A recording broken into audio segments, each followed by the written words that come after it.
Hi everyone, my name is Jason Browning, and welcome to my course, Combining and Filtering Data with PostgreSQL. I am the Assistant Vice Provost for Institutional Effectiveness at Dixie State University in St. George, Utah. SQL can be used to access and analyze data from multiple sources and across multiple databases. In this course, we will explore how to use SQL to aggregate information, join disparate datasets, and perform more advanced analysis. Some of the major topics that we will cover include aggregating data. How do we perform calculations on large groups or datasets? Combining multiple tables. How do we connect and use related data across various tables? Applying set theory. How do we work with multiple result sets? Writing subqueries. How do we combine multiple queries to dynamically filter our data? And windowing functions. How do we use these powerful analytic functions to partition and analyze our data?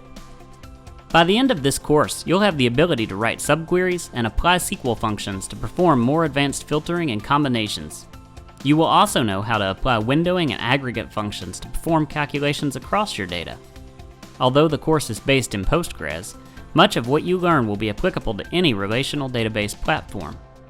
This course uses SQL and the PostgreSQL environment to write queries and explore these functions. Before beginning the course, you should be familiar with basic SQL syntax, relational database structure, and the pgadmin interface. To become more familiar with these concepts, feel free to check out my Pluralsight course, Querying Data with PostgreSQL.